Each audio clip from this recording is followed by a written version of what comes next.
आपने कभी न कभी तो लोगों से ये कहते हुए जरूर सुना होगा कि यार पैसा कमाना बहुत मुश्किल है, ऐसे ही अमीर नहीं बना जाता। बहुत ही कम लोग होते हैं जो सच में अमीर बन पाते हैं। अमीर और ज्यादा अमीर और गरीब और ज्यादा गरीब होते जा रहे हैं। लोगों का ये मानना बिल्कुल सही है, क्योंकि अमीर लोग ये जानते हैं कि पैसा काम कैसे करता है और उसे मैनेज कैसे किया जाता है, जबकि गरीब लोग सिर्फ यही सीखते हैं कि पैसा कमाया कैसे जाता है। अमीर लोगों के पास फाइनेंशियल नॉलेज होती है क्योंकि वो फाइनेंशियली लिटरेट होते हैं, और ऐसा इसलिए होता है क्योंकि वो खुद को फाइनेंशियली लिटरेट करने के लिए फाइनेंशियल बुक्स पढ़ते हैं। अब आप जानते ही हैं कि फाइनेंशियल एजुकेशन के लिए जो बुक सबसे ज्यादा लोगों को रिकमेंड की जाती है वो है rich dad poor dad by Robert Kiyosaki. क्योंकि वैसे तो फाइनेंशियल एजुकेशन पर बहुत से राइटर्स ने बुक लिखी है, पर जो कॉन्सेप्ट इस बुक में बताए गए हैं वो प्रैक्टिकली तो काम करते ही हैं, साथ ही इन सभी तरीकों को समझना भी बहुत आसान है।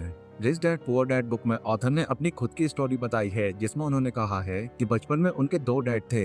एक उनके असली डैड जिनको वो पुअर डैड बुलाते थे, और एक उनके दोस्त माइक के डैड जिनको वो रिच डैड बुलाते थे। रॉबर्ट के जो पुअर डैड थे वो बहुत ही ज्यादा एजुकेटेड थे और वो एक स्कूल के अंदर बच्चों को पढ़ाते थे, जबकि उनके रिच डैड ने सिर्फ 8th स्टैंडर्ड तक ही पढ़ाई की थी, लेकिन वो अपना बिजनेस चलाते थे। अब एक तरफ रॉबर्ट के डैड जो इतने एजुकेटेड होने के बाद भी फाइनेंशियली स्ट्रगल कर रहे थे, वहीं दूसरी तरफ रॉबर्ट के रिच डैड इतने कम पढ़े लिखे होने के बाद भी उनसे कहीं ज्यादा अमीर थे।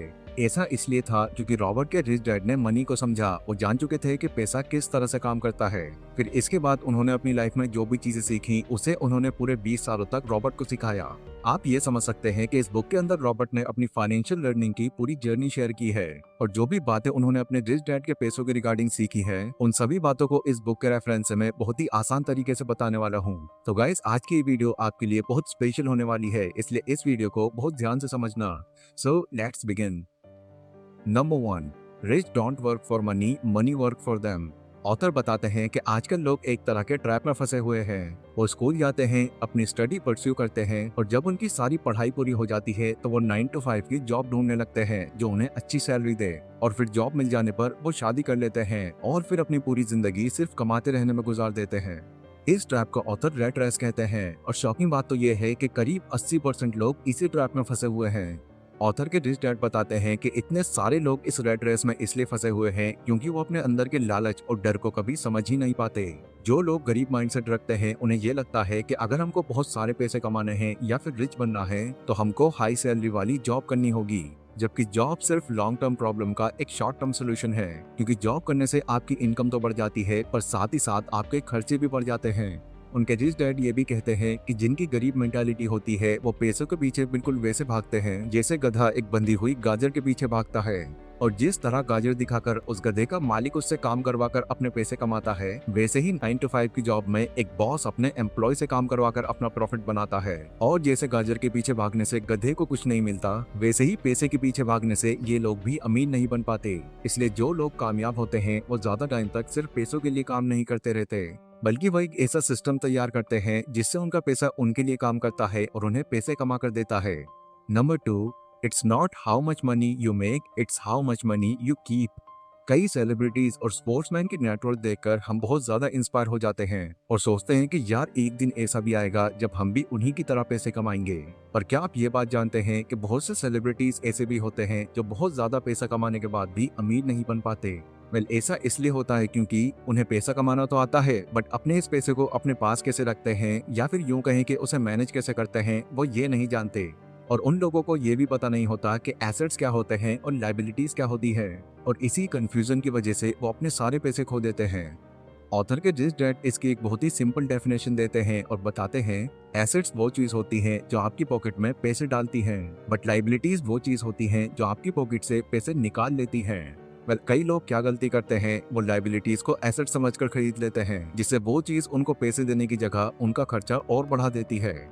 एग्जाम्पल, ऑथर कहते हैं कि कई लोग एक घर को अपना एसेट समझते हैं, जबकि असल में वो एक लायबिलिटी होती है, क्योंकि वो अपने घर में खुद रहते हैं जिससे उनकी कोई कमाई नहीं होती। साथ ही एक घर बनाने के लिए जो लोन वो लेते हैं उन्हें उनकी ईएमआईज लगभग लाइफ टाइम तक भरनी पड़ती है।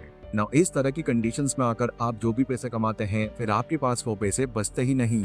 इसलिए अमीर बनने के लिए जो सबसे जरूरी चीज ऑथर बताते हैं वो है एसेट्स और लायबिलिटीज के डिफरेंस को डीपली समझना और जितने हो सके एसेट्स क्रिएट करना। Number 3, get in your business along with your job. अब कई लोग क्या करते हैं, वो अपने अंदर अच्छी स्किल्स होने के बाद भी खुद को सिर्फ एक जॉब में फंसा कर रखते हैं। इसके अलावा वो कुछ और करने की सोचते भी नहीं। और अगर कभी वो अपना बिजनेस करने की सोचते भी हैं तो सबसे पहले वो अपनी करंट जॉब को क्विट कर देते हैं। ऑथर कहते हैं कि देखो ये बात तो सच है कि सिर्फ जॉब करते रहने से आप ज्यादा अमीर नहीं बन सकते, लेकिन इसके लिए ये बिल्कुल जरूरी नहीं है कि अगर आप एक बिजनेस की शुरुआत कर रहे हैं तो आप उसके लिए अपनी करंट जॉब को ही छोड़ दें। स्टार्टिंग में आप अपनी जॉब के साथ भी अपने इस बिजनेस को चला सकते हैं। फिर जब आपको ये लगने लगे कि यस मेरा अब ये बिजनेस मेरी जॉब से ज्यादा इनकम दे रहा है और अब मुझे इस पर ज्यादा टाइम देना चाहिए, तो तब आप अपनी इस जॉब को क्विट कर सकते हैं। रॉबर्ट के रिच डैड उनको बताते हैं कि देखो जो लोग अमीर होते हैं वो अपना फोकस सिर्फ एक काम पर ही नहीं रखते, बल्कि वो अपने इनकम सोर्स को मल्टीप्लाई करते रहते हैं। एक बार मैकडॉनल्ड के ऑनर रे क्रूक ने यूनिवर्सिटी ऑफ टेक्सास में कुछ स्टूडेंट से पूछा कि बच्चों बताओ मैं कौन सा बिजनेस करता हूँ। तो सभी स्टूडेंट्स ने हंसकर जवाब दिया, अरे सर ये कैसा सवाल हुआ, ऑब्वियसली आप बर्गर का बिजनेस करते हैं। स्टूडेंट्स का जवाब सुनकर रे बोले, गलत, मेरा असली बिजनेस बर्गर नहीं बल्कि रियल एस्टेट है, क्योंकि मैंने मैकडॉनल्ड के फ्रेंचाइजी को पूरी दुनिया में फैलाया हुआ है और जो लोग मेरी फ्रेंचाइजी खरीदते हैं उन्हें जमीन भी खरीदनी पड़ती है और फिर इसी तरह मुझे बर्गर बिजनेस से तो पैसा मिलता ही है, लेकिन उससे ज्यादा कमाई मैं अपने रियल एस्टेट बिजनेस से करता हूँ। रॉबर्ट कहते हैं कि स्टॉक, बॉन्ड्स, इंटेलेक्चुअल प्रॉपर्टी पैसे कमाने के लिए एक बहुत ही अच्छा बिजनेस साबित हो सकता है, क्योंकि एक तो यहाँ से पैसे अच्छे मिलते हैं और साथ ही यहाँ पर आपके इन्वॉल्वमेंट की ज्यादा जरूरत नहीं होती। पर एक बात जो आपको हमेशा याद रखनी है वो है आपको वो बिजनेस करना चाहिए जो आपकी पसंद का हो, क्योंकि अगर आपका एसेट या फिर आपका बिजनेस आपकी पसंद का नहीं होगा तो आप उसका ख्याल भी नहीं रखेंगे। Number 4, taxes are for poor and middle class people. हम सभी लोग ये अच्छी तरह से जानते हैं कि टैक्स देना किसी को पसंद नहीं, बट गवर्नमेंट के रूल्स की वजह से हर कोई टैक्स देता है। वैसे मैं आपको बता दूं कि टैक्स की हिस्ट्री बहुत पुरानी है। टैक्स का कॉन्सेप्ट इसलिए लाया गया था ताकि लोगों के बीच में अमीरी और गरीबी का फर्क मिटाया जा सके। पहले के टाइम में गवर्नमेंट सिर्फ अमीर लोगों से टैक्स लेती थी और उस टैक्स का इस्तेमाल वो गरीबों की हेल्थ और मेडिकल केयर में करते थे ताकि इकोनॉमी के अंदर इक्वलिटी बनी रहे। लेकिन जैसे जैसे वक्त बीतता गया टैक्स का कॉन्सेप्ट भी बदलता गया और फिर आगे चलकर अमीर लोगों की तरह ही पुअर और गरीब लोगों पर भी टैक्स लगाया जाने लगा। और अब हालात ऐसे हो चुके हैं कि गवर्नमेंट को पूरा टैक्स सिर्फ मिडिल और गरीब लोग ही देते हैं, क्योंकि अपनी फाइनेंशियल नॉलेज की वजह से अमीर लोग टैक्स देने से अपने आप को बचा लेते हैं। Number 5, rich invent money.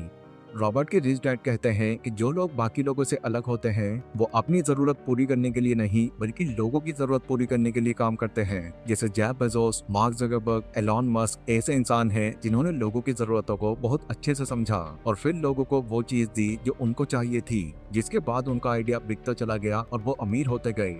देखो आइडियाज सभी के माइंड में होते हैं और कई बार तो ऐसे आइडियाज भी होते हैं जो अब तक इन्वेंट भी नहीं हुए होते, पर लैक ऑफ करेज और सेल्फ डाउट की वजह से लोग कभी भी अपने उस आइडिया को दूसरों के सामने पेश नहीं कर पाते। इसलिए सबसे जरूरी बात जो ऑथर कहते हैं कि अमीर बनने के लिए आपको जो चीज अपने अंदर लानी ही है वो है करेज, क्योंकि यही आपको बोल्ड और रिस्की स्टेप्स लेने में आपकी पूरी हेल्प करेगा।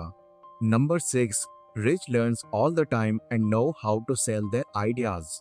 रॉबर्ट ने जब अपनी पहली book if you want to be rich and happy don't go to school publish करवाने के लिए दी, तब पब्लिशर ने उनसे कहा कि आपको अपनी इस बुक का टाइटल बदलकर द इकोनॉमिक्स ऑफ एजुकेशन रखना चाहिए, पर उनके सजेशन पर उन्होंने अपना टाइटल चेंज नहीं किया, क्योंकि उनको ये बात पता थी कि ये जो टाइटल है ये कंट्रोवर्शियल है और यही मुझे टीवी और रेडियो पर पॉपुलैरिटी दिलाएगा। और गाइस बाद में ऐसा हुआ भी। रॉबर्ट की वो बुक बहुत सेल हुई और उन्होंने भी बहुत पैसे कमाए। इसलिए रॉबर्ट कहते हैं कि देखो आइडियाज होना ही काफी नहीं है, आपको लोगों को अपने आइडियाज को बेचना भी आना चाहिए, क्योंकि अच्छे आइडियाज और स्किल्स तो बहुत लोगों में होते हैं पर बहुत ही कम लोग ऐसे होते हैं जिन्हें अपने आइडियाज को दूसरों को बेचना आता है। इसलिए अगर आप भी अमीर बनना चाहते हैं तो सबसे पहले ये सीखिए कि जो भी हुनर आपके अंदर है आप उसकी मार्केटिंग कैसे कर सकते हैं, मतलब कि आप उसे बेच कैसे सकते हैं।